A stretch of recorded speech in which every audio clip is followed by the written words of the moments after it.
The Oracle Network.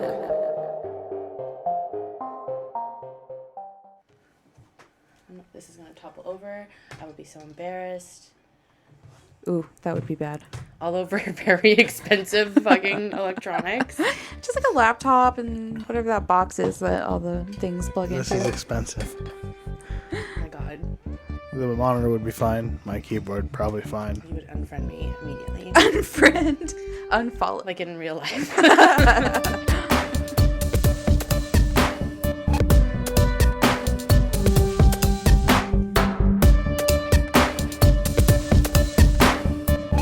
Hello. Hey guys, welcome. I'm Abby. And I'm Shauna. And this is Anxious. And Afraid. The podcast. Right, where we spook you out and spook ourselves. Spook you out. Great. Yes. Welcome if it's your first time and welcome back if it's not. All the welcomes. Yep. Happy October. Spooky season, fall season, Halloween, best season. Fast approaching. I have not watched one spooky movie yet. Me neither. I really have not been in the vibe. But It's been going so fast. my family, like my sisters and my mom, we always have a Hocus Pocus night where we watch Hocus Pocus every year. So That's cute. that's coming up. Gotta watch that every year. I mean, it's a classic. Classic. There's some bangers in there for songs. Oh, for sure, Z's. Yeah. Anyways, Anyway, speaking of spooks, yeah. what made you anxious or afraid recently, Abby? Nothing spooky. I was going to tell the story last week, but it didn't come up. But we were talking about how we went to the Angels and Airwaves concert. Yeah, our independent girls' night away was the best. Yeah, we got a hotel. We took an Uber, which I feel like we've only taken an Uber like a handful of times. Oh, yeah. I'm Not very not much. well versed in Uber conduct at all. No. So like the Uber ride to the concert, and also our hotel was like 3 minutes away, Right. but it was like on a 2-lane highway, so not walking friendly. And Shauna's pregnant, so that would we Hell just no. would not do that. Not doing that. But so we didn't want to deal with parking or whatever, so we get an Uber. So the ride there, well, we almost forgot our chairs, and then luckily Right. Shauna remembered, and I had to like sprint up the stairs to get the chair. If we didn't have those chairs, I would have been so upset. I think we would have had to forego the concert. Well, I mean, our just butts would be wet on the grass, I guess, but not as comfortable. Yeah, but so that tragedy was avoided. Luckily, Shauna remembered Thank God. as we were getting into the Uber. Right? Oh, my God. But yeah, so the concert was great. Had a fun time. So it's over and it's nighttime, and we summon an Uber to come get us. Yeah. And it was at what was the place called? The Edgefield Amphitheater concert. Which is also like a McMiniman's like Hotel. There's a hotel, there's a spa. It's like all kinds of things. It's a really cool place. There was also, I think, a wedding happening at the same time that the concert was happening. So, like, there's people there for a wedding also. But anyway, so our Uber guy, like, it's taking him a while, and he finally calls, and he's just, like, already sounding irritated that he's doing this. And he was the worst experience ever. it was so ridiculous. He was just like, I can't find you. Like, I can't get in. And like, it's my fault. And it's literally not that hard. It's not. And, like, it was literally the first driveway to turn into, and he didn't. You just go up the road, and then, boom, there's a hotel. Yeah, we're watching, like, Lyft drivers appear and, like, other people's Ubers appear. And I'm like, dude. And there wasn't that much traffic where we were. Not at all, because there wasn't really a whole lot of people, surprisingly. But he was just being really irritated with me. And he was just like, well, if you can find me, if you can walk to me, like, dick I'll move. wait for you. Otherwise, you need to find a different ride. And I was like, what the Jesus Christ. fuck? I'm So I so was glad like, I didn't talk to him on the phone. I know. I was I'd been getting pissed. I was already kind of short with him. I was like, okay, well, give us a minute. Like, let us walk to you. Jesus. Which was on a dark, winding road. Like, where murderers could jump out and kill us. Surrounded by trees. It's Right, dark. like in the forest kind of thing. And then we're on the side of the highway, and I'm know. like, we're two women on the side of the highway. We're gonna get killed. I'm like, okay, here we are. We're standing on the fucking highway. We're about to be run over trying to find your ass. And then he finally finds us a while later, and we get in, and he was like trying to save it. And he was just like, Angels and Airwaves, sounds like a Christian band. And I was like, it is so not. And I'm like, I'm so irritated with you. Sat in irritated silence. God, that is so infuriating. How dare you assume we were at a Christian concert? Ew. And we make a pregnant woman walk alone in the dark. We're holding our chairs. Yeah, we kept being like, fucking Paul. His name was Paul. And he was like, oh, yeah, there was, like, traffic on this road. It was like... There was no traffic. There was not... We ran... Like, no cars were walking... We're driving past us when we were walking down. Yeah. Like, it's just not that hard. It was so irritating. Like, Chad and I have taken Uber to this exact spot a handful of times. And it's not hard. I am cursed. And... You kind of are. I am mostly cursed. And if, like, there is something weird that's going to go down, it's probably going to happen. But luckily, he found us, and it was like a 2-second ride to our hotel. And he was like, survived. "Oh wow, it's really close." I'm like, "Yeah." Yeah, he was just like, really "Wait, close, where am I wasn't taking it?" you?" And I'm like, "You're the Oh, fucking yeah. Uber." That was the other thing. We got in the Uber, and he was like irritated. He's like, "Where are we going?" And I was like, "What?" Like, we gave you the address. It's this hotel. It's not that hard. It's a 2-second ride. You're making this so difficult. So anyway, we didn't give Paul any stars. I didn't give him a review at all. I'm not the kind of person that will write a bad review, really. But yeah, There was no good happening in this experience. Paul, you really fucked it up. Yeah. Oh, that was fun. Now we have a story. Now it's a great story. It's a great story. that you just heard. And we didn't get murdered. We didn't, and we still had a great time. Yep. So thanks, Paul. What about you? Do you have anything that made you anxious or fried? I mean, I'm gonna like milk the Prego card, I guess, for the rest of time. You're allowed at least 9 months. Yeah, I still got until February. I mean, it's weird because I'm like popping out now, and it feels like whether I need to pee or not, I feel like I'm carrying a water balloon in front of me. Mm-hmm. It's a very weird feeling. You have popped out quite a bit. I have. She is around. Thanks. It's like there's no mistaking now. It's like that girl be preggers. She prego. Yeah. Prego in that. Thank y'all. I've been trying to like order things for the nursery because I don't want to be like last minute and scrambling. Because I know I'm going to have a shower, but that's still a ways away, and I want to get like the bigger items that I know people are not going to buy me. Yeah. So like we ordered the crib and like a changing dresser and fun. Things are getting so real. Yeah, a few things. We spend a few $100s the last couple days ordering things so we can get those built up and together. And start of many hundreds of dollars.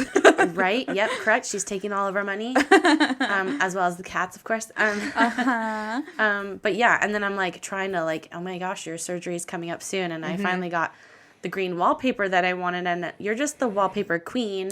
I mean, I've done it twice, so very experienced. And so I was just like, yeah, obviously Abby was gonna help me. I'm not gonna do this myself. Are you kidding me? Like, no. No, I'm like your handy friend. So I was like, oh my gosh, I ordered it, and we have to do it before your surgery. So yeah, we're gonna squeeze that in. We're gonna squeeze that in. Also, Michael needs a haircut, so do I. You know what? I was thinking about that, especially before your surgery, right? Yeah, we're gonna have to freshen that up. Yeah. Gotta work on you too. We use each other's skills. So it's true. It's beneficial. It's a good trade-off. I'm glad that our skills are varied because that really comes in handy. Honestly, truly. Mm-hmm. Very different. Yeah, that's hilarious. But yeah, I guess I'm just nervous trying to get nursery stuff together. And hey, well, you're starting now. That's good. Yeah. I think you'll have it together. I'm hoping so. You don't want to be like our friend Jessie, just like crying on your nursery floor because the shelf broke. I know, like felt the so day bad before and being induced. Yeah, God, no, God, that's so stressful. Aw, she had every right to cry. Oh yeah, she was owed that cry. Mm-hmm. But yeah, I'm happy to do your wallpaper. It'll be fun. It'll be fun. I'm sure we'll figure out somehow to screw it up, but it'll be fine. Sure. It's the tiniest wall. We're gonna ruin it. Yeah. It's gonna look like shit. It's fine. Okay. Well, anyways, what's up? So it's like my turn to do an episode. Please. Here we go. Here we are.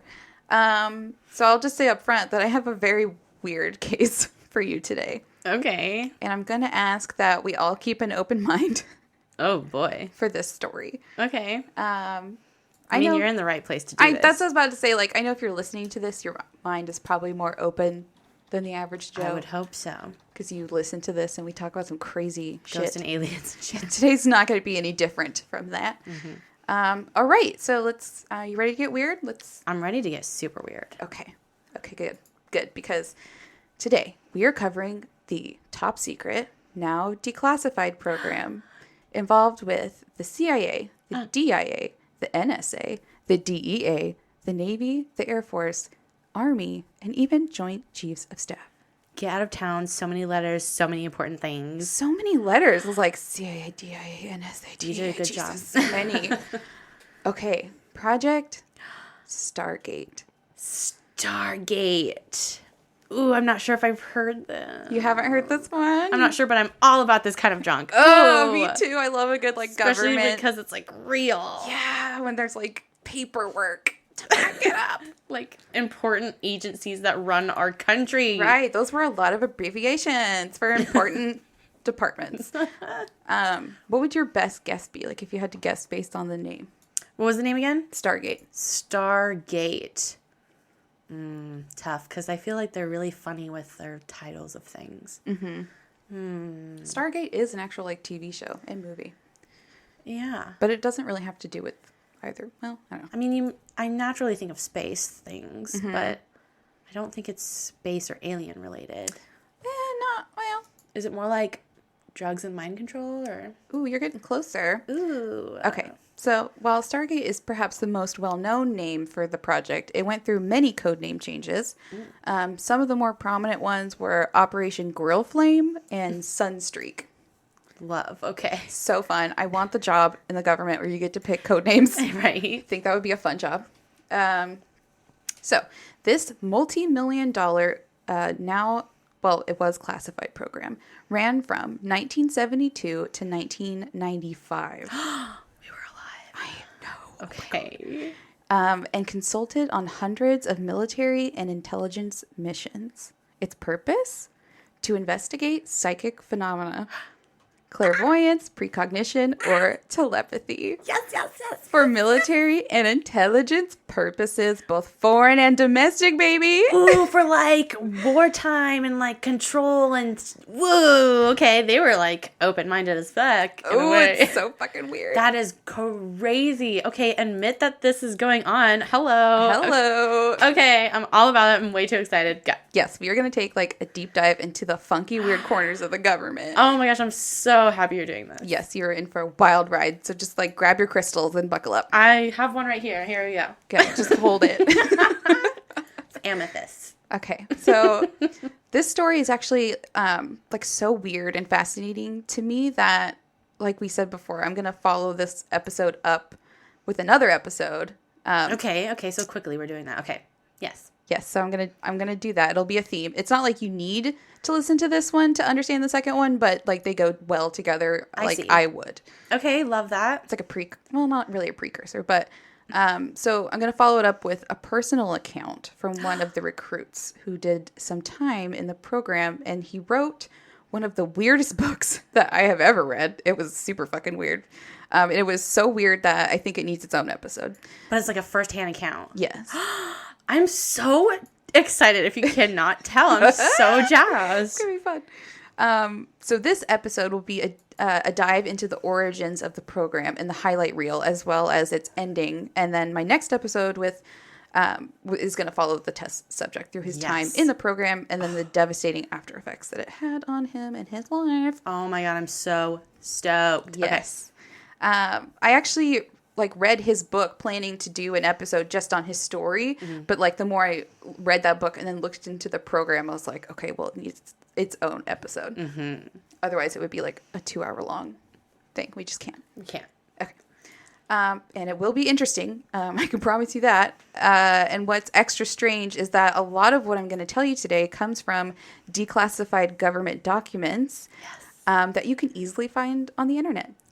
And it feels so wrong to read those. Every time I pull up declassified CIA documents, I'm just I feel like I'm going to get arrested. This feels so wrong. That seems like such a fun hobby I need to take up. It's just scanned pages. It's from the 70s or whatever. It's just, and you can see the redacted parts, where they've, crossed it out where you can't see it. I love it. I'm what's under there? Tell me. I shady, know. Shady. Tell me all the things.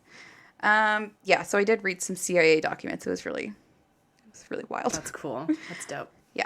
But the government does somehow still find a way to make incredibly exciting things like so fucking boring and dry. For sure. I'm like, this language is like putting me to sleep. I'm sure Probably they do that do on it purpose. on purpose. Yeah. Yes, they're like, no one wants to read this. And there's also a fun documentary I watched called Third Eye Spies, and it's on YouTube for free, so you can watch the whole thing. Okay. And it's produced by one of the scientists, Russell Targ, quite the name, who was instrumental in the science and research behind the project. He's like an older guy now, but he goes and he interviews a lot of the larger figures in this story. And it's like a recent documentary from just like a couple years ago. So it's worth the watch. Okay. I'm down. Okay. All right. So you might be wondering how the hell our straight-laced government actually poured money into studying ESP. And that is due to the same reason the American government did a lot of things during the Cold War. Because the Soviets were doing it.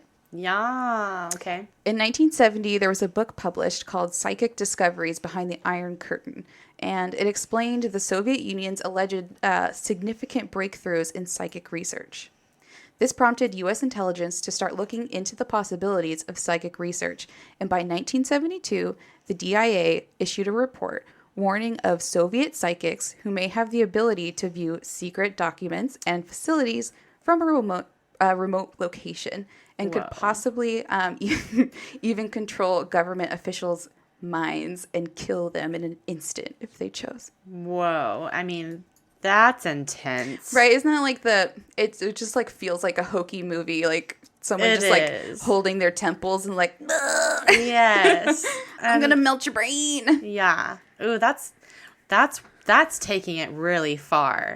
I don't know if there's any research to suggest that that was ever achieved, but Right. I'm not they're sure. trying. At least they were trying to go that far. That's crazy. Y'all are intense. I don't think I put it in here, but China too. They were also doing psychic research. They would later find out. So the Soviets and China, they were both researching this before we were. Wow. Let's see. So investigations into the Soviets' psychic research showed that they had already been investigating the phenomena for over a decade and had spent millions of dollars. Nice. So America was behind, and we needed to find someone who could kill with just the power of their mind, because if they have it, we need to have it.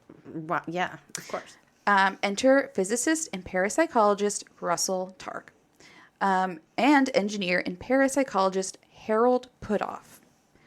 And you may recognize Puthoff, Shauna, as he was the co-founder of To the Stars Academy with Tom DeLonge. What was his name again? First name? Harold Puthoff.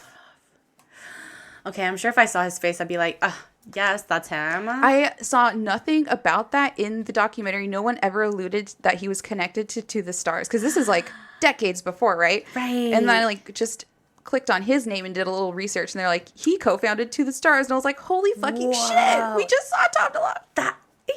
And he did claim that UFOs are real, and I loved it so much.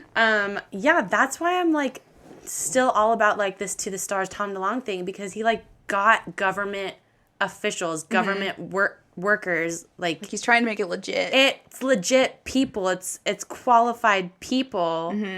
It's insane. So now you're gonna hear about like his origin story, kind of. Give it to me. I got chills. Ooh, it's such a cool detail that I literally found that out today. Love it. I was like, holy shit, that's so cool. love it. Okay. So these two guys were studying remote viewing, which is essentially clairvoyance, but they wanted to name it something more sciencey and official sounding, as clairvoyance kind of had a bad rap from the spiritualist movement. Oh, for sure. They're like, that's too tutti frutti. Like, we need a better official sounding thing. So they name it remote viewing. Sometimes they call it remote sensing, but Interesting. you get it. So, let's see here. Yeah, so basically it's just the practice of being able to observe and sense distant and unseen targets and events with your mind. The study was initially conducted at the Stanford Research Institute in Menlo Park, California, and the remote viewing test started in 1972 with a fairly well-known subject by the name of Uri Geller. Does that ring any bells? No. He's still around today. He's well known as a magician, an illusionist, and a psychic. Fun. You might remember this because he's very popularly known for his ability now debunked, to bend spoons with his mind. Oh, I feel like I've seen magicians do that trick. Yeah, I guess it's just, it's like a parlor trick, but I think he was like, maybe, I don't know if he was the first one to do it, but that was like his thing. Like, Nice. that's what he was super well known for, but I think they later debunk it, but like, that's a thing. Okay. So while the spoons were a dupe, I have to admit some of his psychic abilities are pretty impressive, if the research can be believed. Mm-hmm. He was only 23 years old at the time. Oh, youngin'. And he caught the attention of the Americans in September of 1970 when he was performing a show in his home country of Israel in Tel Aviv. The show was going well until Ori had to dramatically stop in the middle of the show and sit down as he suddenly felt ill, and he said his heart was racing. Ooh. He announced to the crowd that he had just had a premonition, and that the president of Egypt had either just died or was about to die. Ooh. Many people in the audience thought this was like a dramatic ploy, just Sure. to like make his show more exciting. Of course, yeah. And some of them walked out. I get it. There also happened to be a journalist in the audience that day who ran out to use the payphone to check the news to see if Ori's prediction was right, but the journalist found no such news. Okay. Later that night, however, the audience members would be blown away when it was announced over the radio that the president of Egypt had died of a heart attack that evening.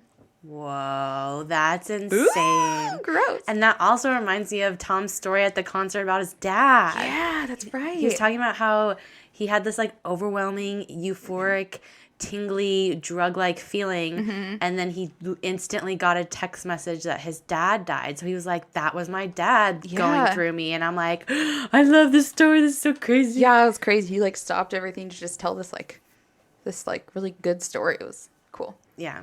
Yeah, I loved it. Yeah. So, that kind of stuff gives me chills. Okay, so as you can guess, the correct prediction attracted national media attention. And it wouldn't take long for the Americans to approach Ori and tell him that, the CIA might find his skills intriguing. Mm-hmm. It would take about a year to approve the request to bring Ori to the U.S., as there were security concerns that he may have been working with foreign governments. And we didn't want him magicking our secrets away. But eventually, Ori would go to California to begin working with Targ and Puthoff in the Stanford Institute. Mm-hmm. The program was now being officially funded by the CIA with a $50,000 grant to start, and it was overseen by CIA analyst Kit Green. Kit Green, as well as the researchers, wanted to make sure their tests were reliable and would hold up to the scientific community. So they needed to make sure that their tests were going to be foolproof. That's the thing. You want it to be like legit.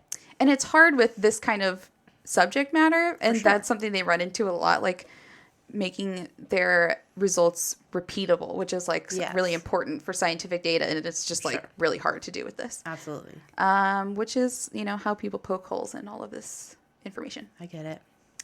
Let's see. So they were trying to get really creative in making sure that their experiments could be fooled by a magician, because Ori's like a well-known magician too. Mm-hmm. So like, he's just kind of tricky anyway.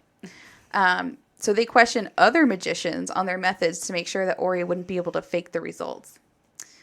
The tests they started with were fairly simple and straightforward.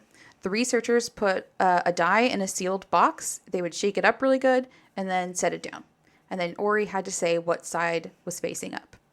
Interesting. Can't see it. It's just in a box, you know. Incredibly, he answers correctly 8 times in a row, which is the probability of 1 in a million. That's chances. Insane. And that's impressive. Right? 8 in a row? Taken to Vegas? What are the lotto numbers, please? I know. In the next test, they line up 10 aluminum film canisters and put an object in each one of them. Put an object in one of them while leaving the others empty. And Ori has to guess which contained the object. How many do you think he got right in a row? Was it more than 8? Yeah. Is it more like 15? Oh, that's close. He was correct 12 times without error. Whoa. And that's a probability of 1 in a trillion. Whoa. Numbers. However, there were 2 trials that he declined to answer. One with a sugar cube and one with a metal ball bearing wrapped in paper.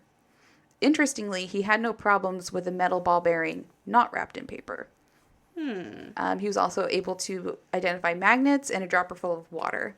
So they kind of were like, maybe it's like connected to like metal or like magnetic fields. Weird. That was the theory. But he was unable to actually bend spoons as they would. I think they actually made him test it, and they're like, no, you can't. No, you can't. It's embarrassing. For the next test, the researchers put note cards with different drawings on them in a double-sealed envelope and locked them in a safe. Before each test, the researcher would choose an envelope at random and look at the drawing on the card before resealing it and then putting it back in the safe. Then they would go to the test room and ask Ori to draw what they had just seen on the note card using his psychic abilities. So somebody else would see the drawing. Yes. And then they had to go into the room where the psychic was. Yes. To see the drawing in that other person's mind. Yes. And then the psychic had to draw that picture. Yes. I understand. Okay. I had to just break it down. Perfect summary. Okay, so let's see. They did this 7 times, and Ori is able to basically replicate the drawing every time. Get out of town.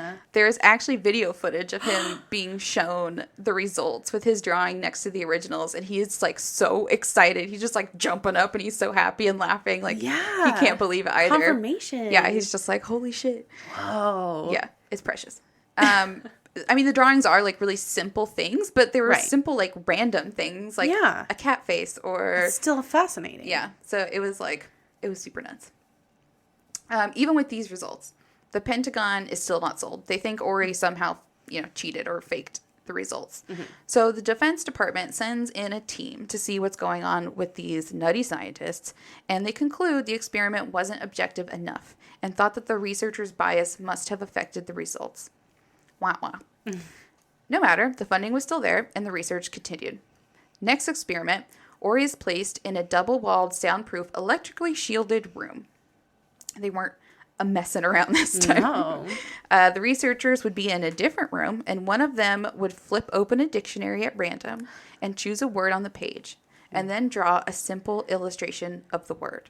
When they finished, they would flip on the intercom without leaving the room, and tell Ori to draw the same thing the researcher just had. Whoa.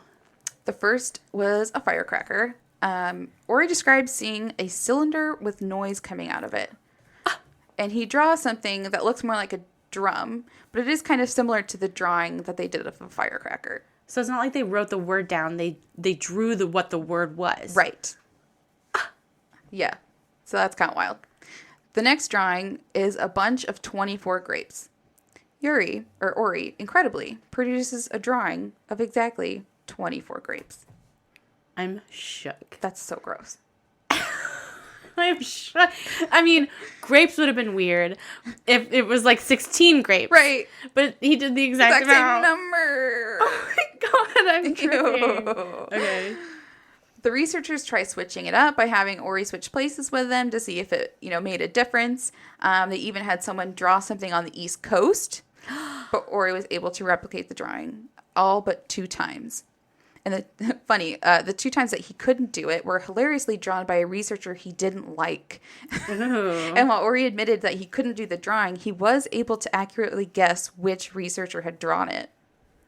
Weird. His psychic abilities are petty, and I love it. I do love it. That's hilarious. Like, I don't like you. Yeah, I am ignoring everything you created.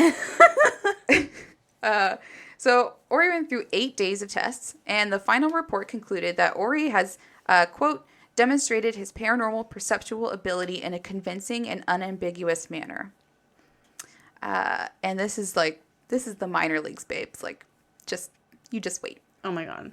When Ori undoubtedly, so while Ori undoubtedly had skills, the next guy I'm going to talk about is really going to blow your socks off.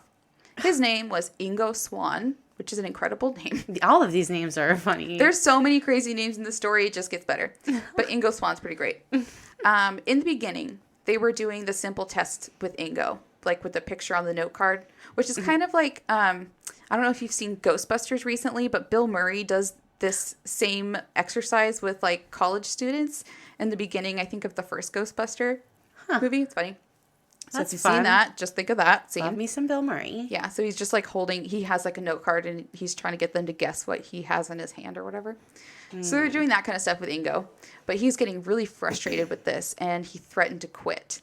He said, I can see anywhere in the world. Give me something interesting to look at. Oh my God. He's like, this is baby shit. Yeah. Like, give me something fucking hard. This is fucking basic. I'm about to fucking walk. I am Ingo Swan. That's such a good name. I know. I've seen some of his interviews. He was an artist, and so he was like, a creative. So I'm sure he's feeling stifled with the note cards. Mm-hmm. The researchers were like, "Damn, okay, Ingo, Jesus, like, what do you want to do?" And he's like, "Just send someone out in the San Francisco area, and I'll stay here and describe where they are." So that's what they do. And Ingo would prove to be fairly accurate with his drawings and descriptions. This time, it was City Hall, and they have this, like, in the documentary, you can see footage of, like, some of this process. So they are filming the person where they're at, which is City Hall. Mm-hmm. He's back at the research lab, doesn't know where they are. Right. And he starts, like, describing where they are, and he starts doing drawings. So he described seeing an enclosed courtyard with a fountain, but he couldn't hear any water in it. And he knew that there was buildings all around. He also saw a pattern, which he drew as like crosswalks, like intersecting, but then they come together with a circle in the middle. So it's kind of like a unique pattern. Mm-hmm. And the courtyard was paved at the location with that same pattern that he drew. Wow. In the courtyard, there was also a fountain, but it wasn't turned on that day. And if you remember, he said there was a fountain, but he couldn't hear any water. Yep. And the location was like 2 miles away from where he was. So that was wild. Kit Green, the overseer, writes up his report on this, which gets passed around the CIA and eventually makes it to Sid Gottlieb. And he's the infamous director of the MK Ultra program, mind control experiments. And as you may remember, he liked to play around with LSD. He became extremely interested in the program and met with Targ to propose giving the participants LSD to see if it improved their remote viewing. Targ was like, no. No, thank you. Yeah, so luckily he didn't want to do the LSD which is good because we all know how that ended for that one guy. Yeah. That's a sad story. It is a very The scientist jumped out the window or whatever. Yeah. Or maybe he was pushed. Ooh. Anyway, so for the next experiment, Hal Puthoff decides to push boundaries and maybe break a couple rules. Rules are meant to be broken. Yeah, I'm a bad boy. I'm a science bad boy. And so he decides to break a few rules against his better judgment. He just so happened to have access to one of the most shielded experiments on the planet at the time, and he was sure that Ingo wouldn't be able to beat this test. Okay. It was a shielded magnetometer. Magnetometer. You got it. I always try to put an extra R in there. Magnetometer, and it measured weak magnetic fields. Its claim to fame was that nothing could affect it, and Hal wanted to make sure of it. The machine was buried under 30 feet of concrete with a classified design used to suss out nuclear explosions. It even had a superconducting shield. And Puthoff challenged Ingo to draw this top secret design and to move the needle inside. Okay. Hal snuck Ingo, who definitely did not have clearance, into a forbidden lab at Stanford, and Ingo was not only able to sketch the design of the machine, but readings from the instrument showed that Ingo actually did move the needle. Ew. So gross. It's really gross. They show it in this documentary too. You can see it, or the readout. Ew. Because it's kind of like, like the heart monitor machines, like how it has the constant up and down. It's it's showing kind of like that, and then you can just see this, where it just moves over on a flat line a little bit. It's gross. Chills. This is the documentary on YouTube. Mm-hmm. Can you post that in our group? Yeah, I should. Third Eye Spy. That way I definitely know I can watch it. Okay. So this stunt got them nearly kicked out of Stanford. Yeah. And got the attention of the CIA. After intense questioning and polygraph tests, Hal asked them like, why are you guys looking into me so much? And they said that they couldn't care less that Swan affected the magnetometer, but the fact that he could see through all of the shields and accurately draw the machine was a bit concerning. Yeah. Not long after this, Ingo even described what Jupiter looked like on April 28th, 1973, months before the Voyager got there, and accurately described the ice crystal rings around the planet. Wait, so we didn't know what it looked like? Well, the Voyager hadn't gotten there yet. Wasn't that like the Voyager was our satellite or taking pictures? Mm-hmm. Yeah. It hadn't passed by yet. Pretty crazy. I mean, you can't get much farther than like out in the galaxy. Oh god, there's gonna be some stories from the next episode that are just gonna be so fucking weird.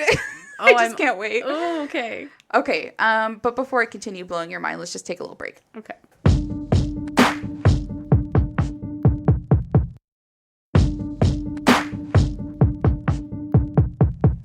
Okay, welcome back. Hi. What's up? Hope you all rested your brains. For a hot few seconds. Get ready for some more cuckoo bananas information. Love it. All right. So, like I said, this was just getting bananas. But CIA overseer Kit Green was not completely sold.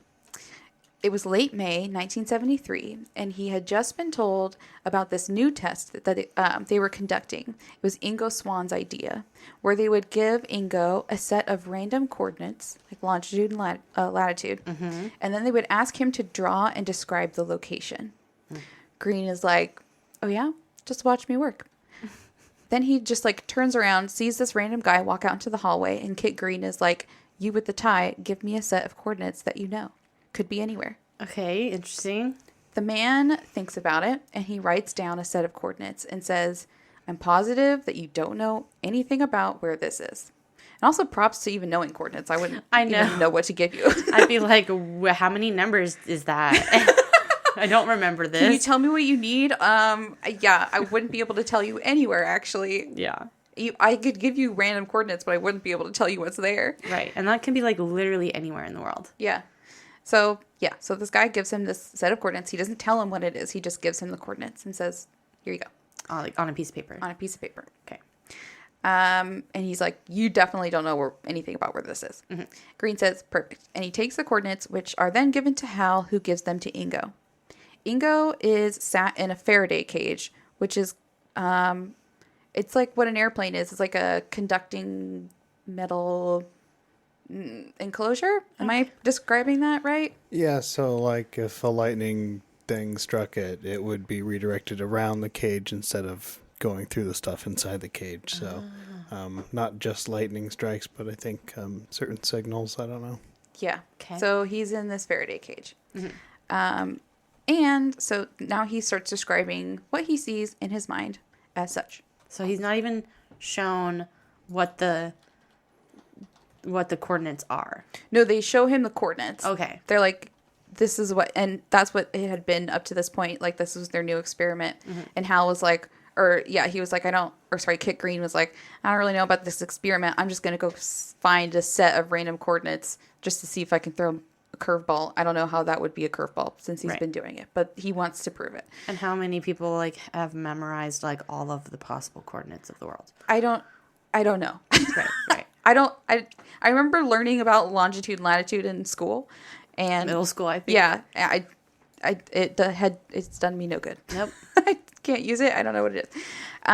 Okay, so he gets these coordinates and he starts describing what he sees in his mind. Mm-hmm. Quote, this seems to be a strange place, somewhat like the lawns that one would find around a military base. But I get the impression that there are some old bunkers around. There's cliffs to the east. There's a fence to the north. There's a circular building, like a tower, to the south. Is this a former base or something like that? And then he describes cities to the north and south, rolling hills, a circular driveway with a flagpole in the middle. He spoke of rolled up aluminum doors big enough for a Jeep to drive through, and described a large area underground, like maybe a bunker. Yeah, these are details. He also draws pictures and a rough map, and the whole process takes about 6 minutes. Okay. Green was blown away. He's like, wow, that's a lot of information. And he took the notes and drawings back to his colleague who had given him the coordinates. The man looked at the material, and then he looked at Green with an amused expression on his face. And he said, "Man, this is a bunch of nonsense. I gave you the coordinates to the log cabin I just built in West Virginia." So it was completely wrong. Completely wrong. Huh. Completely wrong. Green, of course, is disappointed and probably like a little embarrassed. Yeah. He submits his report and tells his colleagues about the failure. He was speaking to Targ about it over the phone and said, and then Targ said, "Well, that's a shame because the other guy got the same thing." And this is time for a record scratch. Because who to the what now? So get ready for this next guy. Targ was referring to Pat Price, who was a former Burbank law enforcement officer who had heard about the remote viewing program and contacted Targ to inquire about joining the study. He said that he used to get flashes of premonitions about cases that were often correct and felt that he would be a good candidate for the study. Wow, a police officer, too. Yes, and he's an older guy, too, at this point. Okay, interesting. I love that. Yes. So Pat happened to reach out at the same time the West Virginia log cabin coordinates were being given to Ingo. So Targ decided just to give Pat the same coordinates just to see what they both got. Mm-hmm. Pat's description not only matched Ingo's, but came back even more detailed. He described seeing a large satellite disk and noted the code name for the site was Sugar Grove. Below ground, he describes the floor layout, filing cabinets, the nameplates on desks. He was able to describe the interior of the structure, including what the papers said that were sitting on top of the desk located 3 floors below the surface. One was labeled Flytrap and the other Minerva. He described a filing cabinet on the north wall labeled Operation Pool something. He wasn't able to read the second word. Pat was able to read more documents inside and wrote down the words cue ball 14, cue ball, 14 ball, 4 ball, 8 ball, and rack up. Whoa. So Targ explains this to Green over the phone, and Green can't believe what he's being told. Like, what are the odds, right? Right. So, how are they both wrong in the same way? So the dude must have like switched a number on accident, or he doesn't know his coordinates. I don't know. That's crazy though. That's wild. So that weekend, Green actually decides he like can't live with this, and he decides to drive to the coordinates from the fucking West Coast, and so he gets to the coordinates and he does find the log cabin, and it was just as described. But he continues driving and finds a dirt road about 100 meters from the cabin. He follows it and he comes upon the fucking base. Okay, so everyone was right, and this is weird. He sees the satellite dish that had been described, the guardhouse, the accordion doors, the circular driveway with the flagpole in the middle. Green had stumbled upon a secret NSA military base called Sugar Grove. I mean, that's even more crazy because it was secretive. So it was so secret that the employee didn't know it was there. Yeah, my mind is shook. So they were they were there to perform communications research and development for the Navy and the Defense Department. The site intercepts all international communications entering the eastern United States and was part of the Echelon Communications Network operated by the United States and its allies to intercept and process electronic telecommunications. It also picked up Russian satellite info as they passed overhead. Sugar Grove was located 3,000 miles away from where the remote viewers were, by the way. And so it was so classified that the CIA colleague didn't know about it. It was just down the road. Wow. So Kit Green includes this in his report. And within 24 to 48 hours, he had security officers in his office who looked, like a little upset. Excuse me? What are you doing here? They're a little perturbed. Turns out that the strange pool ball names that Pat had come up with Yes, which were is very random and weird. real and correct, but they were part of a special access program classified top secret info. Ew, ew, ew. Like, oopsie, we triggered an espionage investigation. Oops, my bad. Oh my God. So now they have the NSA and the CIA all over their ass. Whoa. The NSA wants to know why the fuck the CIA had targeted them and were fucking spying on them and giving out their code names. They're like, why are you sending your creepy psychics after us? That's crazy. So they have to have this whole investigation just to see if there's a potential security leak. Oh my God. But like eventually it's closed. There's no arrests or charges. Right. I mean, just oops, psychic knew it. Yeah, like how do you explain that away? Like he saw it in his mind. Like we did this really random test and it just happened to be here. Sorry, maybe you should like lock up your paper. And I guess it wouldn't have mattered. It wouldn't have mattered, no. He's just like mentally just sifting through the papers. Ew. Grody. Okay, so now the CIA began pouring more funding into the program, and the researchers were warned of bugs, spies. They were even warned of honeypots. Do you know what honeypots are? No, I thought that was like a euphemism for vagina? No. Because I think it is that. Oh, yeah, I can see that. No, I was going to say something more stupid like a porta potty. That's what I was thinking. Oh, honey bucket. That's what I'm thinking of. I don't know why they named it that. It is not that. No, like a honeypot is like basically, it could be a man or a woman, but it's like, you know, the sexy spy that gets you in the bedroom and then steals all your information after they bang you or whatever. Right, they use sex. Or they like take pictures of you in compromising circumstances and use it against you. Ooh, dirty, dirty. Ooh, they're going to get those horny little scientists. You're probably an easy target. You're like, okay. Right.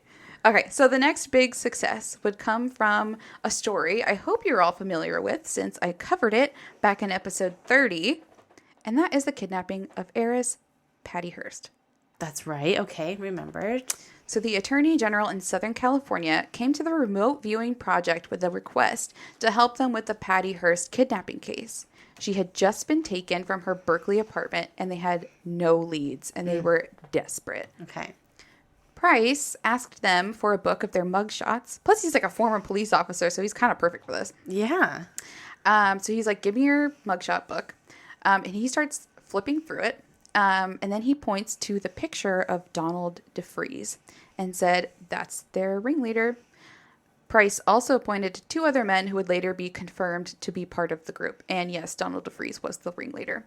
That's cool and crazy. Price said, this is not your normal kidnapping for money. This is a political thing. Yes, it was. Bingo again.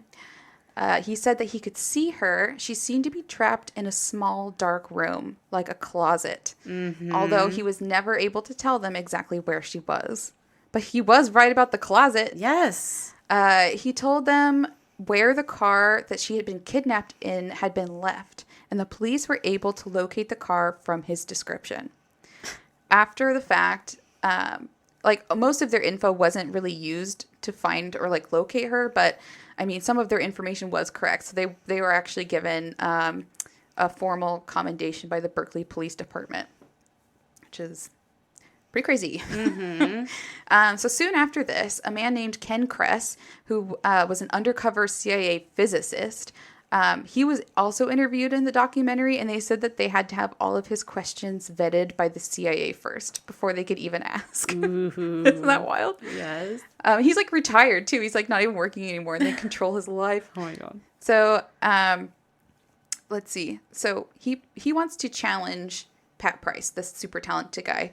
He wants to give him something more on the operational side, meaning like real life military shit. Mm-hmm. And so they have a target, and all they tell him is it's a research facility. It was actually a Soviet research and development facility in Semipalatinsk. We're all nodding our head yes Yep. with you. Which is located in what is now Kazakhstan. Did I say that right too? Jesus Christ. Okay, so Pat puts on his glasses, which is hilarious. He says that he is better at remote viewing when he wears them. Like sunglasses? Like or? his glasses. Oh, okay. That's his random. eyeglasses. Okay. He says he sees better remotely when he wears them. That seems so wrong. I It doesn't know. make any sense. They're like, sure, okay, here's your glasses. That's funny. So they give Pat the coordinates, and the next day he comes back with a sketch of this massive crane contraption. It's on 4 wheels, and it runs on a track.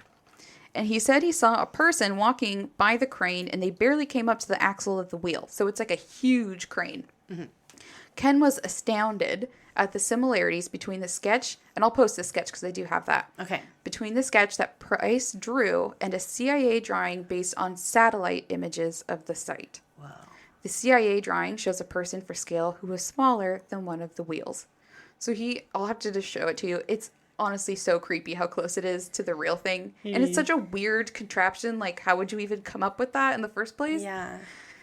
So it was called a gantry crane. Never heard of that before. Probably never will again. They asked Pat if he could see anything underground. And he said that one of the big things that they were doing at the site was making these 60-foot spheres out of steel. They were later proven to actually be 58 feet.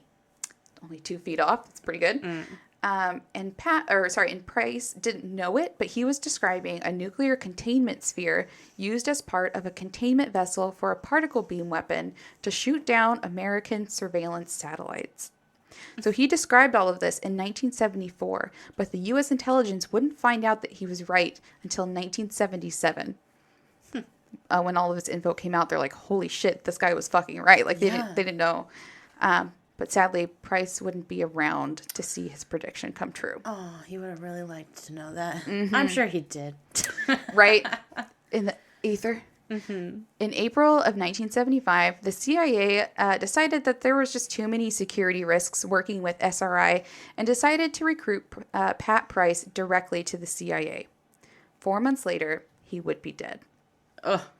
He was supposedly moved to a farm in the outskirts of Washington where he did daily spying for the CIA. He was able to locate secret meeting rooms within an embassy so that the CIA could go in and secretly bug those rooms with listening devices. Wow. Classic CIA behavior. He was involved in another session concerning Libya in July 1975. He described seeing an underwater sabotage training facility several kilometers away from the seacoast, and that info was passed on to the Libyan desk. The facility was confirmed to be where he said it was, and 2 days later, Pat was dead. Much of his death remains a mystery, but we know Pat had decided to take a vacation to Las Vegas in July. July 13th, Pat was brought to a Las Vegas hospital, deceased, and a man was with him holding a briefcase. The mysterious man, who was never identified, gave the attending physician Pat's most recent EKGs from the Greenbrier facility, which was the facility the researchers had taken Pat to get a physical workup. Okay. So he has this EKG paperwork. Mm-hmm. He points to it, indicating that Pat had heart disease, and told the doctor he had died from a heart attack. I don't like how shady that is. Even though Pat had died alone and unattended in a hotel room, the hospital and police decided not to do an autopsy. I don't like that. Isn't that fucking shady as That's shit? Fucked up. Just some random man with a briefcase? Don't like it. In a strange turn of events, after his death, it came out that Pat's church may have been attempting to blackmail the IRS using classified documents and info provided by Pat. He's like a weird church double agent, maybe? He was accused of repeating classified info to church officials who had a problem with the government. So there's some conspiracy surrounding his death. Oh, for sure. Especially since he seemed to be such a talented, psychic. Some think a foreign government took him out because he was telling their secrets. Mm. Others think that the CIA was behind it after finding out Pat may have been leaking classified info. Ooh. But we'll probably never know. But yeah, those who worked with Pat in the program said that he was one of the most talented psychics that they'd ever worked with. Wow, that's insane. That's crazy. Yeah. And let's just take one more quick break. Okay.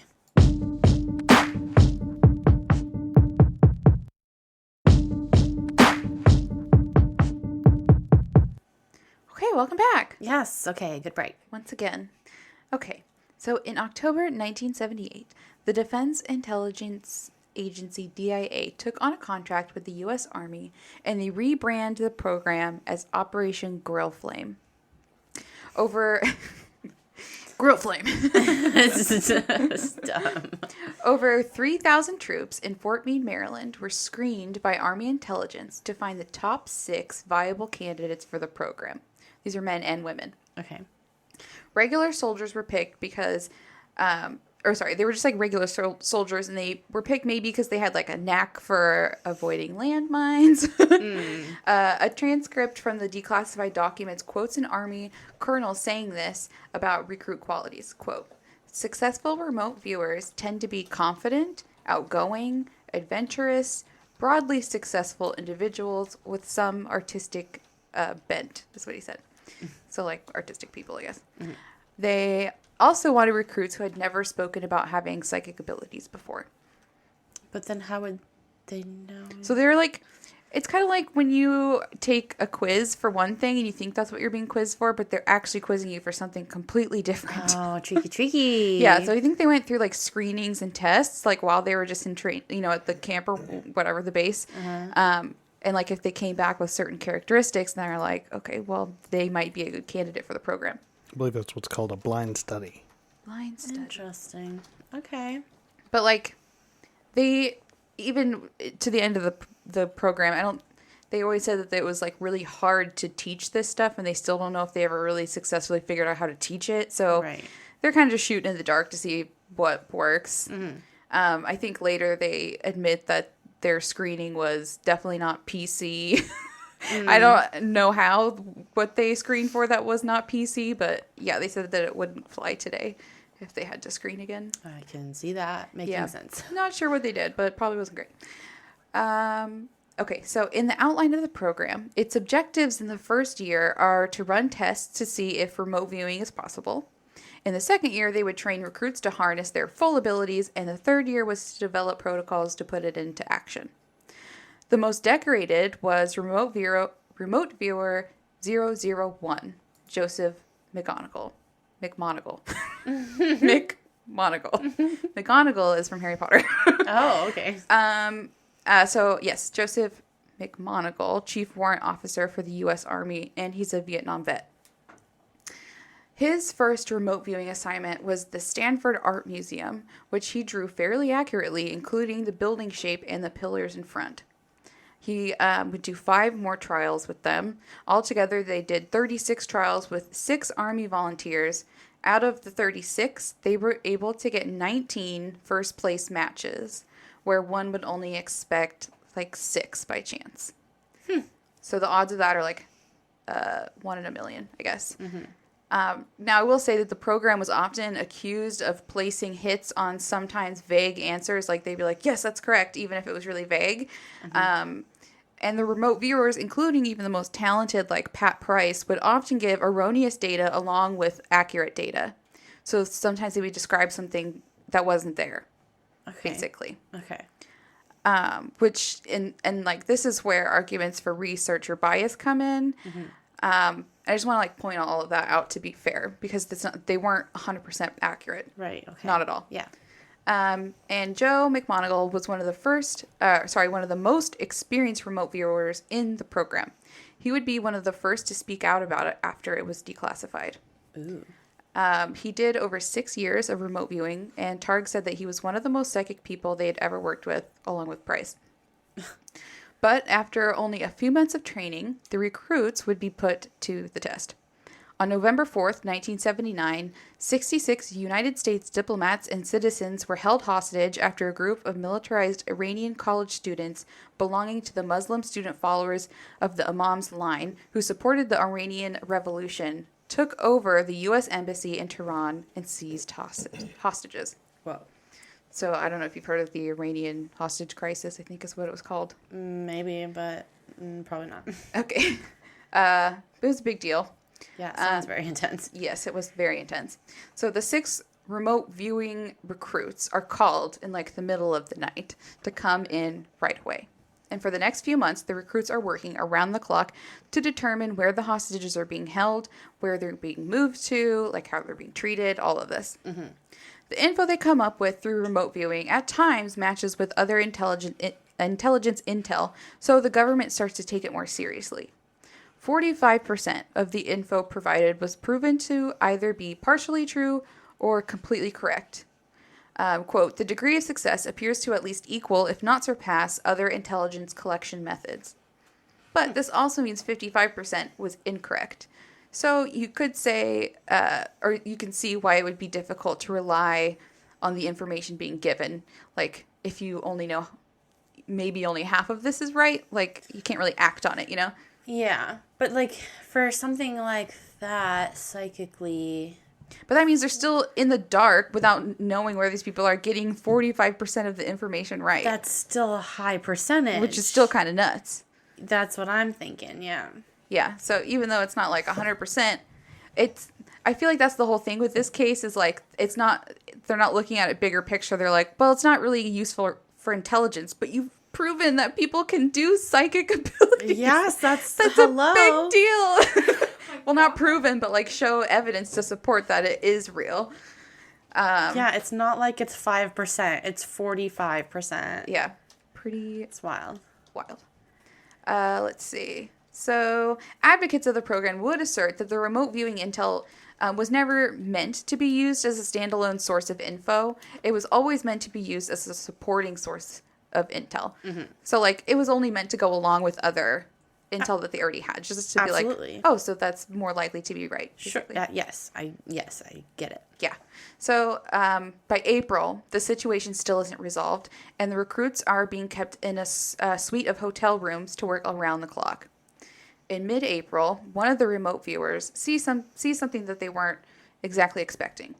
A group of American soldiers rappelling out of helicopters somewhere in the desert. And it's like a really crazy, hectic scene. Mm-hmm.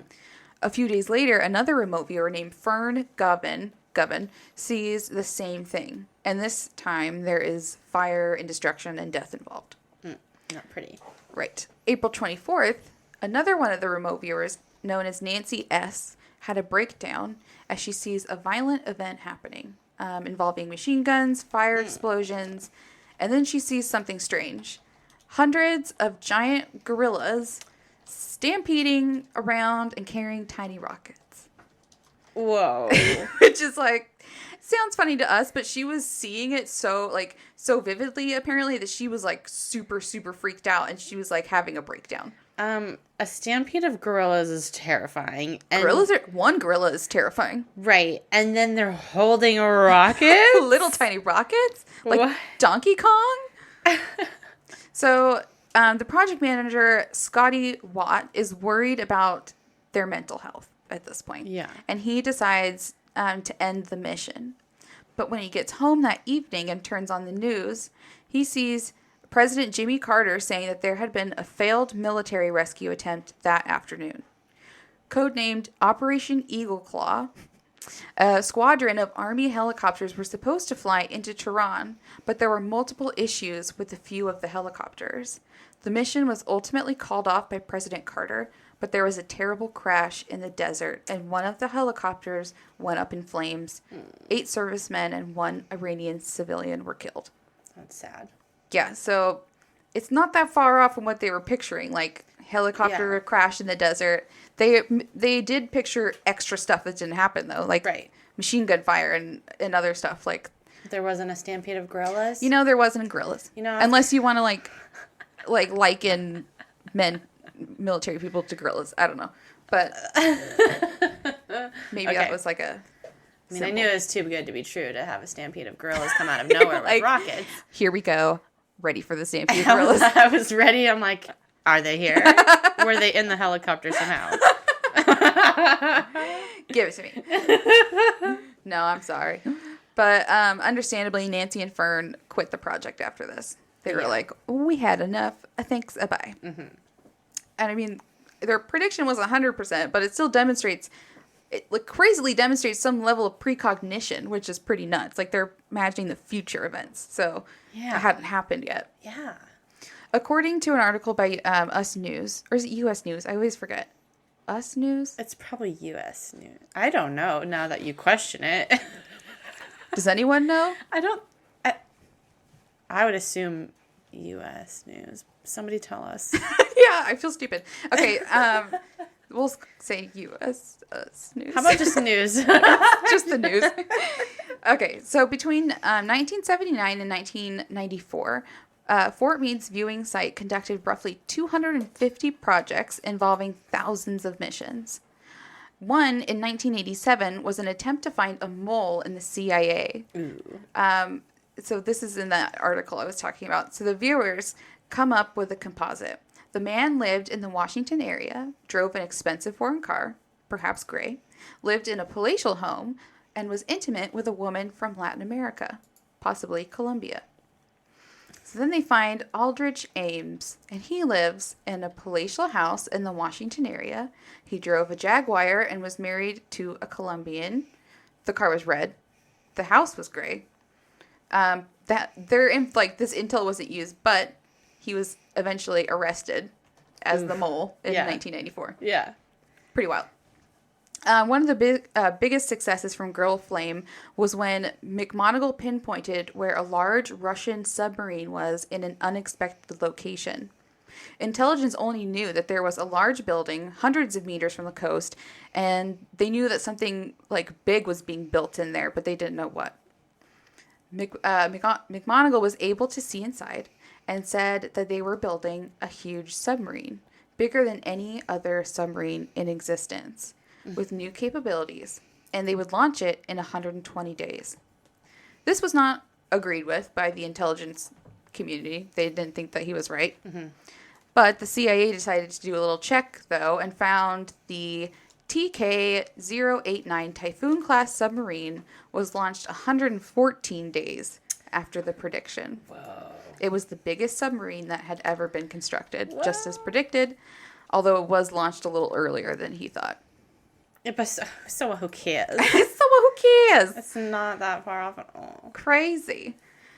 So he said that the program was funded year to year on its successes, which speaks to the success of the program, which lasted more than 20 years. Yeah. So, you can call all this bullshit, but they kept funding us, so we couldn't have been wrong all the time. No. Or they had to have seen some kind of, purpose or merit to it. Yes. When Joe retired, he was given the Legion of Merit, and at the ceremony was commended for his special expertise in over 200 missions. He remote viewed over 200 missions. Oh my God, that's a lot of work. Yeah.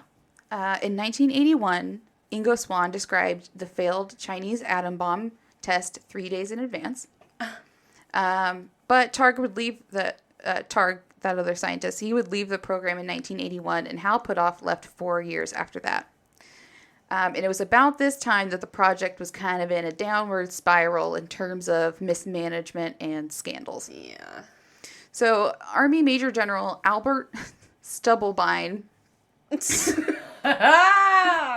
Stubblebine eventually came in control of the project, and he had some interesting ideas for the program, including having the recruits train to bend spoons with their mind under Uri Geller.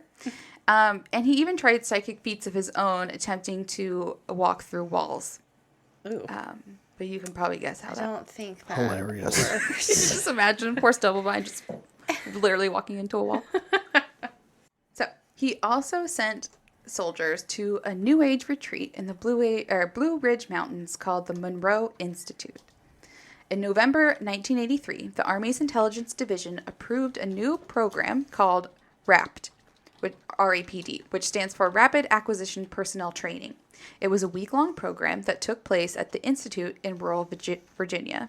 The idea was to train people to enter a higher state of consciousness and harness hidden psychic powers for military purposes. I'll just say it didn't go well and was opposed by Kit Green, but he was no longer on the project, so they didn't really care what he had to say. Right. The recruits would spend an hour or more of their time in tiny rooms listening to meditation tapes that were supposed to gradually move them from focus level 1 to focus level 21.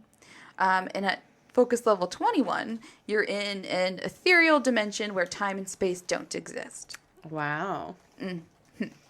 On the 7th day, after all levels were reached, the applicants, so I guess they all got to see what having no time or space is like. All right, and it took a week to get there. Yes, 7 days. Do they sleep? Do they eat? Do they go to the bathroom? You know, I didn't find out any of that. Because then you can't. Then you would break it. You'd break your meditation. I don't know. I think like maybe every single day they had to meditate, and maybe I think they said something like maybe you got to the levels faster the more times you did it, or it's all probably bananas, so it doesn't really matter. Sounds a little wacky. Yeah. So on the 7th day, after all the levels were reached, the applicants had to lay in a circle on the floor holding hands. Another meditation would play, and after a few minutes, the soothing meditation voice starts asking abrupt questions like, will there be a terrorist attack in the next few months? Oh, so chill. Yeah, like all of a sudden you're just like, breathe, terrorist attack. Where will the terrorist attack take place? When will it take place? Like these kinds of questions. And you can imagine how this like abrupt change screwed with the minds of the remote viewers. Yeah. Not good. A couple of months after RAPT began, in the middle of a training session, an Army officer had a psychotic break, took off a shirt, and threatened to kill the Institute director with a ballpoint pen, accusing her of working for a foreign enemy. Oh. Not good. Okay. The scandal was too much for the program, and poor little Stubblebine was forced into retirement. Goodbye. Just couldn't walk through walls or force people into the 21st dimension. Right. How did you decide on 21 levels? Who's making these decisions? I have questions. Yeah, why that number? Yeah. It's interesting. In July of 1984, the Army terminated funding on the program, and in 1986, the DIA revived the program and rebrands it as Sunstreak. The project is now overseen by Major Ed Dames, who is also a little bit strange. Instead of having trainees work on military targets, he had them investigate things like the lost city of Atlantis. Nice. The existence of aliens. Absolutely. Who assassinated JFK. Uh-huh. And if there's life on Mars. There was. I mean, honestly, that sounds like the most fun time. Like, yeah. If I have to be in the Army, can I please be a psychic trying to find out if there's life on Mars? So fun. Sounds like a fun day at the office. So the program continues until 1991, when a news story breaks that Ed Dames and 2 remote viewers were contracting their services out to a private company. Oops, that's not allowed. Okay, so in 1993, Ed Dames and a remote viewer named David Morehouse are collaborating on writing a book exposing the remote viewing program. However, it was never published. But David Morehouse was involved in the wackier remote viewing experiments, and it's his story that I will be telling on my next episode. Okay, yes, so bitch. He was in it the days that they were doing, like, the real funky stuff. Wow. Yeah, the real crazy. Yeah, so that'll be fun. Yes. To hear about. I'm still very excited. Yes. So in 1995, Jimmy Carter told the story about the search for a downed plane in the Congo in a speech given to Emory University. He said, quote, "We had a plane go down in the Central African Republic, a twin-engine plane, a small plane, and we couldn't find it, even with satellite photography. So the director of the CIA came in and told me that he had contacted a woman in California that claimed to have supernatural capabilities. And she went into a trance, and she wrote down latitudes and longitudes, and we sent her satellite over that latitude and longitude, and there was the plane." Get out of here. And he said, "That's the only time I've ever experienced something that was inexplicable while I was president." Whoa, the president said that. Jimmy Carter. So, yeah, Okay. So on September 4th, 1979, the psychic was able to pinpoint the location of the missing plane within 15 miles. That's insanity. Just wrote down coordinates. Ew. But unfortunately, reporters from CNN were present for this story, and Jimmy Carter had just accidentally outed a secret government program to the media. No, Jimmy Carter. Oh, Jimmy, you you fool. Silly man. So the resulting jokes and media coverage would also lead to the ending of the program. Yeah. So once this info got out, it was decided that there was just too many scandals, and Congress ordered an investigation into the program in 1995. And by now, the project had assumed its final name, Stargate. Okay. The CIA commissioned the American Institutes for Research to evaluate the more than 20-year results. There's so much. Yeah. So they hired Jessica Utz, who was a professor of statistics at the University of California at Davis, and Ray Hyman, which is... Oh, no. You poor thing. Poor Ray. Ray Hyman. Mr. Hyman was a professor. Stop, I can't. And guess where he was a professor of psychology at? The U of O. No! University of Oregon, baby. We got Go the Hyman. Ducks. Okay. Wow, that's... Aww. So Jessica... So Jessica was more on the believer side, and he was more the hater side. He was like... He had already So Hyman was the hater. He was the Hyman. He's the Hyman hater. He had already done a report like way back in the day on how he didn't believe any of this shit. So it was like they were both already kind of biased, but both in their own way. So Interesting. the results also come out kind of that way. You would think because Eugene is so like stereotypically hippy dippy Right. weird. No, he's like a stickler. Okay. I was like, University of Oregon. Oh my God. So many connections. Yeah. Okay, so the two worked independently, and they produced separate reports. They had less than 2 months to investigate, 23 years of research. Oh, God. They didn't get to look at the tests done at the Stanford Institute. They only got to look at 10 experiments from the past year, so 94 to 95. Sucks. Jessica Utz said that they were not allowed to look at the operational remote viewing, and they weren't allowed to talk to the operational viewers, leading her to believe that they narrowed the data on purpose for a predetermined conclusion. Yeah. So Okay. she's like, they only gave us like the small pool so that we would come up with like, Nothing. this is crap. You know? Yeah, totally. According to an article by the Skeptical Inquirer, my favorite haters, both Utz and Hyman agreed that a group of the 10 best experiments did produce hit rates that were consistently above chance. Mm-hmm. However, they also agreed that the studies were flawed and that they involved a single judge who was also the main investigator, and that it needed to be demonstrated that significant scores would still be obtained when independent judges were employed. But they still both agree that the effects are happening in the experiments. And Utz does believe that it's a mental ability. Mm-hmm. She said, quote, "It's clear to this author that anomalous cognition is possible and has been demonstrated. I am confident that the questions are no more elusive than any other questions in science, and that if appropriate resources are targeted to appropriate questions, we can have answers in the next decade." Sadly, we don't. Yeah, not that I know of. Because no one is putting resources, well, that we know of, towards that. Right. So Hyman insists it's not a psychic phenomenon, but he doesn't have a ready explanation as to what it is. He just is like, nah. Well, that's the thing. It's like, nah, but then you have no... Nah, why? Yeah, Nah, why, Hyman? Why is it not? You have nothing. Why is it not? So he cites an unknown flaw in the experiment and says, quote, "The history of parapsychology is replete with, quote, or with, quote unquote, successful experiments that subsequently could not be replicated. What is needed, of course, is a positive theory of psychic functioning that enables us to tell when psi is present and when it's absent." He said, "As far as I can tell, every other discipline that claims to be a science deals with phenomena whose presence or absence can clearly be decided." So he's not sold. He's like, you can't replicate this stuff, like, Yeah.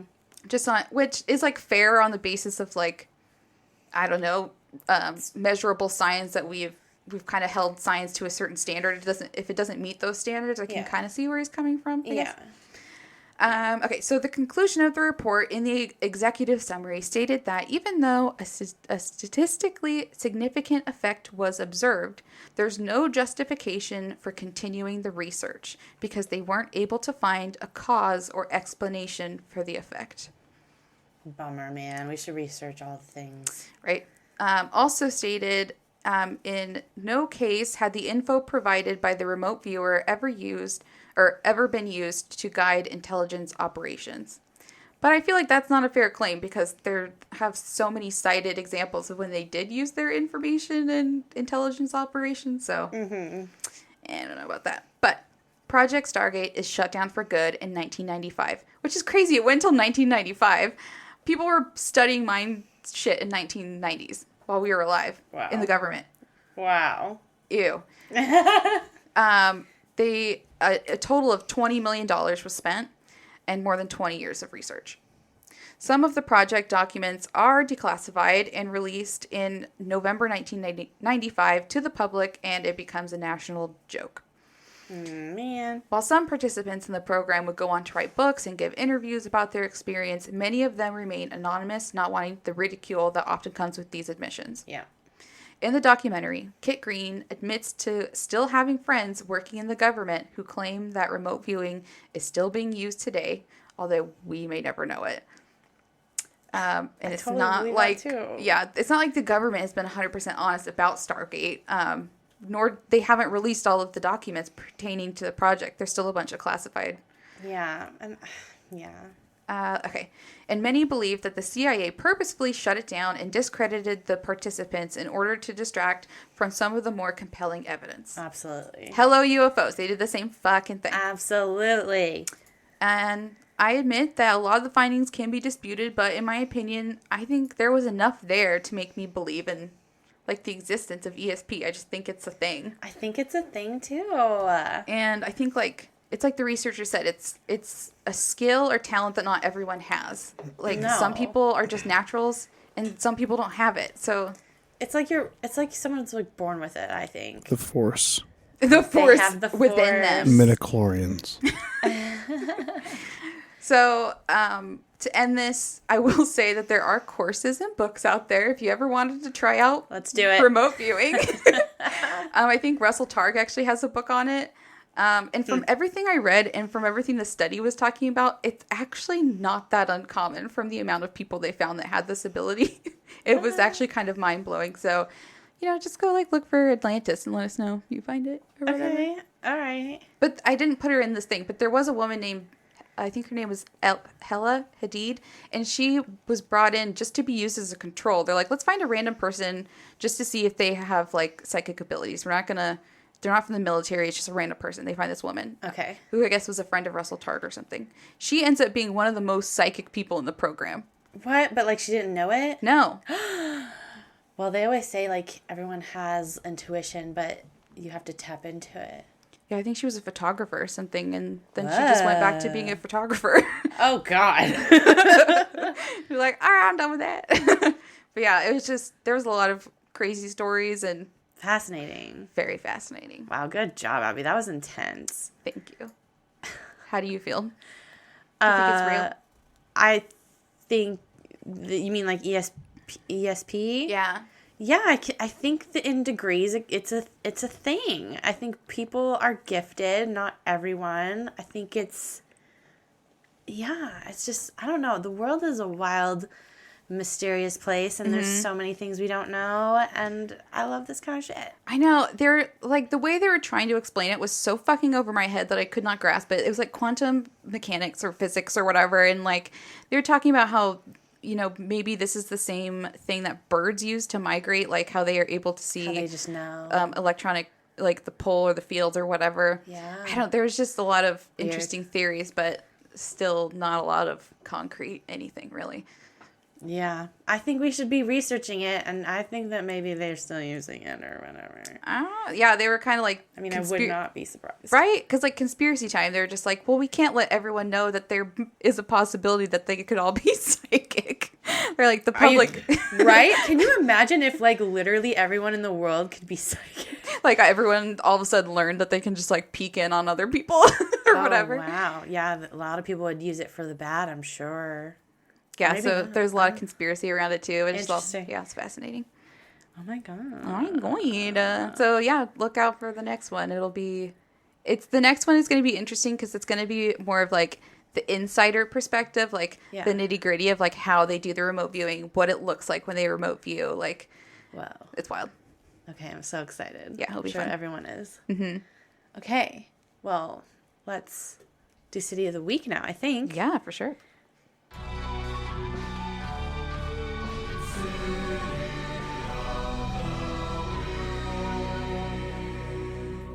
And that goes to Alberta, Canada. Hey, Canada, thank Canada. you. So, Our neighbors over there.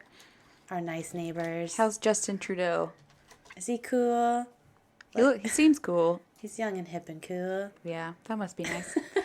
But thank you, Canada. Thanks for listening. Very much appreciate. Appreciation love.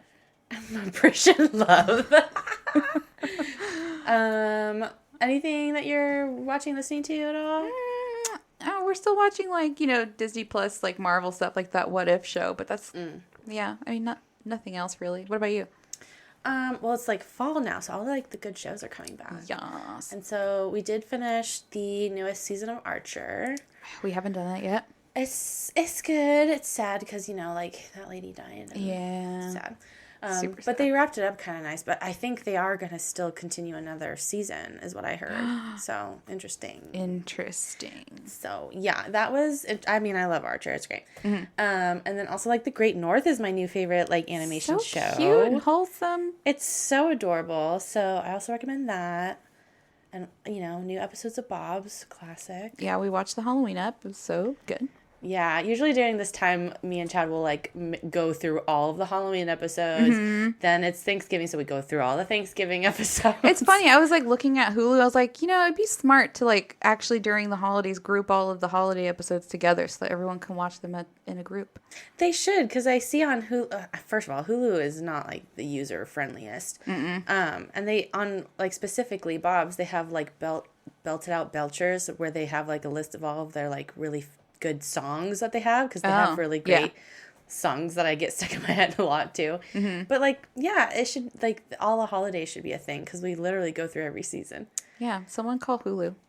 Yeah, they need to get their shit together a little bit. Get your shit together, Hulu. But that's it for me. Cool. Well, that's it for me too, because I don't have anything else. Yeah. I'm tired of talking, man. Yeah, it's been a long one. Let's go eat. But good episode. Thanks, dude. I'll just say good up and good night. Good night.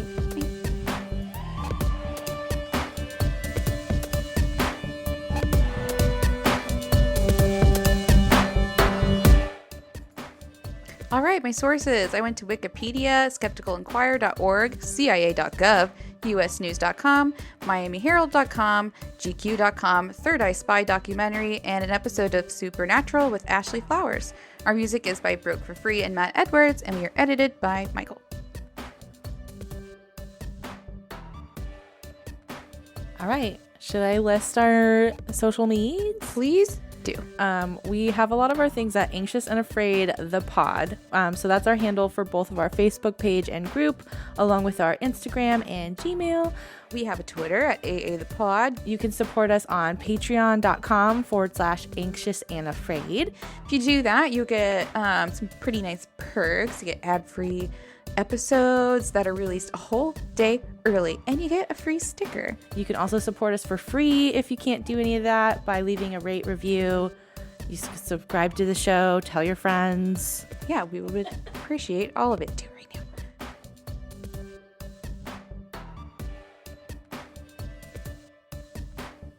Anxious and Afraid is partnered with the Oracle Network.